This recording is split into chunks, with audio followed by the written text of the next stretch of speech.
Ya, baik. Setelah saya ucapkan selamat siang, Assalamualaikum warahmatullahi wabarakatuh. Jadi, Waalaikumsalam. Ya, jadi kami dari kelompok 4 bagian kedua, peserta Latsar Angkatan ke-54 akan melakukan sebuah discussion, sebuah diskusi tentang implementasi nilai-nilai berakhlak di instansi masing-masing. Jadi sebelum itu, perkenalkan saya terlebih dahulu, saya Nasrullah Widiantoro Sandi. Di sini saya dikenal sebagai Mokacinu, moderator kondang yang selalu cinta Indonesia. Ya. Baik, untuk membahas topik pada siang hari ini terkait dengan penerapan nilai-nilai berakhlak di setiap instansi masing-masing, hadir bersama kita 4 orang narasumber yang hebat. Yang pertama saya perkenalkan kepada saudara adalah Mas Arfi Ledararohi dari Biro Hukum Sekretariat Daerah Provinsi Jawa Timur. Hey guys. Lalu yang kedua, si paling cantik ya, Mbak Zidni Ilma Andromeda, penguasa luar angkasa ya, dari Dinas ESDM ya, Mbak Zidni ya. Ya betul. Tangan buat Mbak Zidni. 19 ya. Ya. Lalu yang selanjutnya ada juga si paling cantik ya, yaitu Mbak Trivena Putri dari Biro Kesejahteraan Rakyat. Tepuk tangan buat Mbak Trivena Putri. Ya. Dan si paling ribet yang terakhir ya, narasumber kita yang terakhir ada Mas Fikan Andriawan ya dari Biro Kesejahteraan Rakyat juga. Tepuk tangan buat Mas Fikan. Oke, karena waktunya cuma 15 menit dalam podcast siang hari ini, mungkin saya ingin bertanya terlebih dahulu kepada salah satu narasumber kita yang hebat-hebat ini. Yang pertama kepada Mbak Trivena Putri dulu deh, ya. Mbak Trivena Putri, kira-kira Mbak Trivena, penerapan atau implementasi nilai-nilai berakhlak yang bagaimana yang paling menonjol di Biro Jenengan, yaitu Biro Kesejahteraan Rakyat Provinsi Jawa Timur. Silakan Mbak Trivena.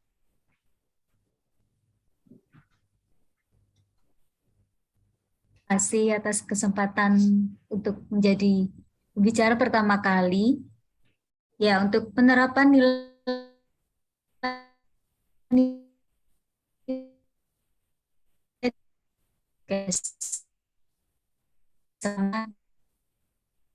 mencatat yaitu bina ada beberapa, tapi di sini yang bagian saya terutama di Biro Kesra bagian bina mental spiritual adalah nilai harmonis. Mengapa harmonis? Ya, sebagaimana dari kata kuncinya, yaitu harmonis ini mencakup peduli, caring, perbedaan, diversity, dan selaras.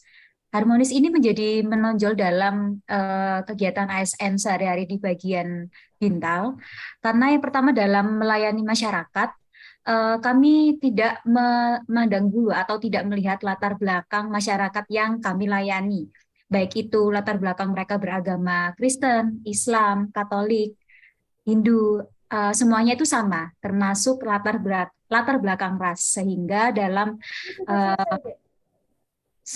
melayani tidak ada kecenderungan dari kami untuk lebih melihat masyarakat mana yang harus didahulukan, tidak ada kecenderungan pada salah satu pihak, karena perbedaan budaya itulah justru yang menjadi kekayaan bangsa. Sehingga untuk menciptakan keselarasan, maka tiap-tiap ASN di Biro Kesra itu mengutamakan kerjasama dan lebih fokus kepada perwujudan visi daripada membuang waktu untuk membedakan mana suku atau agama yang dianggap paling benar. Seperti itu kalau dari saya. Terima kasih. Ya, cukup panjang juga ya dan menarik sih terkait dengan pemaparan penerapan nilai harmoni ya dalam Biro Kesra khususnya di bagian bina mental spiritual ya kan. Dengan begitu, ketika harmonisasi ya kan antara ASN, antara member, antara staf di dalam biro tersebut tercapai, apalagi tambah juga keharmonisan antara ASN itu dengan masyarakat, harapannya keadilan sosial bagi seluruh Indonesia itu bisa tercapai juga karena tidak membeda-bedakan ya kan, seperti itu Mbak Vena ya. Oke, baik. Lanjut ke narasumber kita yang kedua ya, yakni Mas Arfi Ledarohi dulu dari Biro Hukum. Silakan Mas Arfi. Kira-kira implementasi nilai berakhlak apa yang paling menonjol di Biro? Selamat siang teman-teman dan juga pemirsa yang akan mendengarkan podcast ini. Kalau di Biro Hukum yang paling saya lihat itu nilai kolaboratif. Itu karena mungkin teman-teman tahu kan waktu apel juga ada bencana di Jawa Timur yaitu penyakit mulut dan kuku. Nah, dengan adanya penyakit mulut dan kuku ini kita semua di Jawa Timur dapatkan perintah langsung dari Bu Gubernur untuk gimana caranya PMK ini selesaikan, jangan sampai menyebar. Dan di sini nilai kolaboratifnya adalah akhirnya Biro Hukum bersama-sama dengan dinas terkait, yaitu Dinas Peternakan, langsung dengan cepat dan gencar membuat peraturan terkait penyakit mulut dan kuku ini. Sehingga efeknya sekarang penyakit mulut dan kuku bisa teratasi, dan juga berita terakhir untuk Maulud Nabi nanti stok hewan kurban sudah aman kalau di Jawa Timur. Itu semua mencerminkan sekali nilai kolaboratif antara Biro Hukum, Dinas Peternakan, juga dinas-dinas terkait dalam menyikapi permasalahan yang ada di Jawa Timur. Yang saya contohkan hal ini dan kuku di hewan-hewan ternak. Terima kasih. Sekian dari saya yang paling menonjol di Biro Hukum. Terima kasih atas paparannya ya buat Mas Arfi. Ya ini menarik sekali ya terkait dengan pengimplementasian nilai kolaboratif bagi para ASN ya kan. Karena mengingat banyaknya masalah ya kan yang sekarang ini sedang dilanda oleh bangsa ini, maka tentunya kolaborasi ini adalah hal yang sangat penting untuk dilakukan ya kan. Karena penyelesaiannya nggak hanya diselesaikan oleh satu sektor aja, butuh lintas sektor, kolaborasi dan koordinasi lintas sektor untuk bisa menyelesaikan masalah-masalah tersebut. Dan kami bersyukur dengan adanya kolaborasi tersebut, akhirnya penyakit PMK sekarang sudah menurun ya persentasenya, sehingga stok hewan kurban untuk Lebaran itu menjadi aman di Jawa Timur. Terima kasih. Ya, baik. Setelah kita melangkah pada narasumber yang kedua, saatnya kita melangkah ke narasumber yang ketiga. Saya ingin memilih Mas Wikan, sepertinya saya dulu. Kalau saya lihat-lihat dari ekspresi Zidni nggak terlihat ekspresinya, ya. Jadi Mbak Zidni saya terakhirkan. Ya, saya mungkin memilih Mas Wikan terlebih dahulu sebagai narasumber yang ketiga. Baik. Jadi kepada Mas Wikan, saya ingin menanya, karena Mas Wikan ini sama ya seperti Mbak Vena, bironya itu Biro Kesejahteraan Rakyat, Kang Mas. Implementasi nilai berakhlak apa, ya kan, yang paling yang berbeda dari apa yang disampaikan oleh Mbak Trivena. Silakan, Mas. Baik, terima kasih Mas Nasrul. Sungguh luar biasa. Baik, perkenalkan saya Wikan Andriawan dari Biro Kesejahteraan Rakyat Sekda Timur, subbagian non pelayanan dasar 1.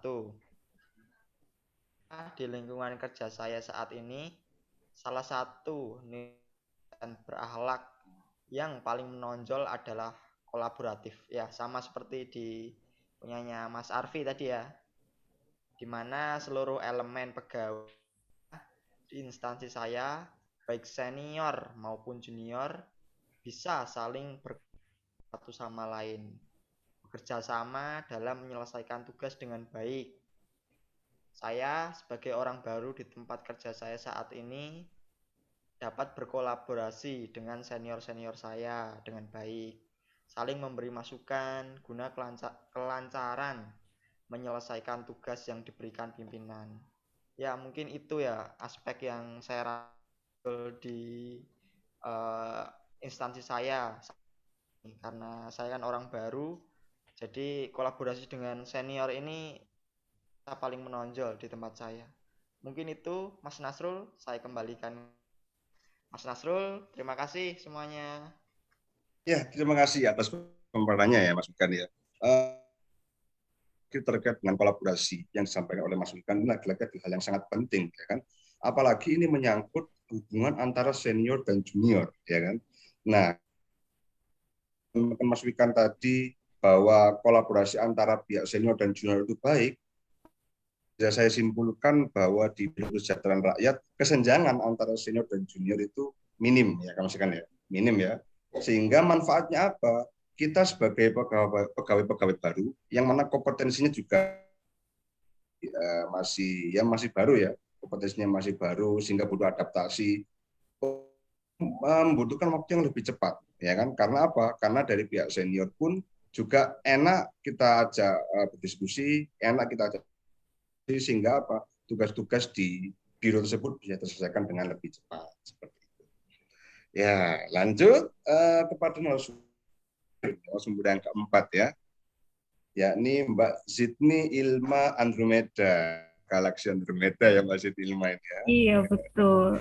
Ya, Mbak Zidni mungkin maskernya bisa dilepas aja nggak apa-apa, karena Oh iya, virus corona nggak menyebar lewat internet sih. boleh. Mbak Zidni ya, boleh dilepas. Iya, biar sejumlah terlihat. Wah, cantik sekali ternyata Mbak. Iya. Terima kasih. Jadi pada sumber kita yang terakhir ini, saya ingin bertanya kepada Mbak Zidni, sama seperti yang lain. Kira-kira nih Mbak, penerapan atau implementasi nilai berakhlak yang paling menonjol dari instansi Mbak Zidni Ilma, yakni Dinas Energi dan Daya Mineral ya, SDM. Benar ya namanya ya? Iya, betul. Iya. Jadi perkenalkan, nama saya Mbak Zidni Ilma Andromeda dari Dinas ESDM atau Energi dan Sumber Daya Mineral Provinsi Jawa Timur, terutama di bidang geologi air tanah, seksi pengusahaan dan konservasi air tanah. Untuk nilai-nilai berakhlak, sebenarnya semua nilainya sudah terterapkan dengan baik, cuman untuk yang paling menonjol di instansi saya, terutama di seksi saya itu adalah nilai berorientasi pada pelayanan, yaitu berorientasi pada pelayanan, di mana ini tercermin dari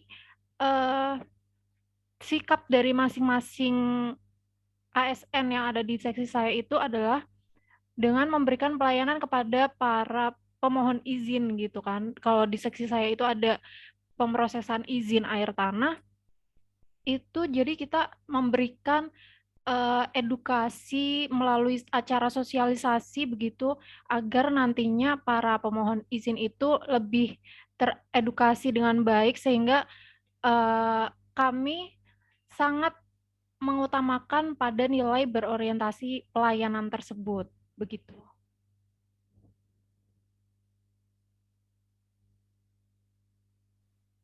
Baik, terima kasih atas pemaparannya ya buat Pak Zidni. Bagi saya juga ini hal yang sangat cukup menarik ya, karena lagi-lagi yang namanya ini adalah pelayan masyarakat, ya kan? Otomatis ya setuju nggak setuju, ya kan? Kenapa nilai dasar ASN pertama itu adalah berorientasi pada pelayanan? Ya karena ASN sejatinya itu adalah masyarakat. Maka ketika sebuah instansi itu mampu melayani masyarakat dengan baik, maka sejatinya penilaian kinerja atas instansi tersebut juga bisa dibilang baik. Karena apa? Karena lagi-lagi kita adalah pelayan masyarakat, sehingga poin pertama dalam nilai-nilai berakhlak ASN itu adalah berorientasi pada pelayanan kepada masyarakat. Seperti itu ya Mbak Zidni ya. Ya, baik. Baik, atas partisipasi dari para narasumber kita yang terbaik ini, yang tercinta ini ya. Cukup menarik bahasan-bahasan kita pada siang hari ini. Selanjutnya harapan kami setelah adanya podcast dan diskusi kita pada siang hari ini, harapannya adalah nilai-nilai dasar ASN berakhlak itu bisa semakin diterapkan di masing-masing instansi. Tidak hanya instansi kita yang ada dalam ruang Zoom meeting ini aja, tapi juga instansi-instansi lain yang ada di luar. Mungkin cukup sekian dari podcast kita pada hari ini. Saya terima kasih kepada narasumber hebat ini. Tepuk tangan bagi kita semua. Saya Nasrullah Widandoro Sandi, seorang Mokajino, moderator kondang yang Indonesia, mengucapkan terima kasih. Kurang lebihnya mohon maaf. Assalamualaikum warahmatullahi wabarakatuh. Salam sejahtera buat kita semua. Waalaikumsalam warahmatullahi wabarakatuh. Terima kasih.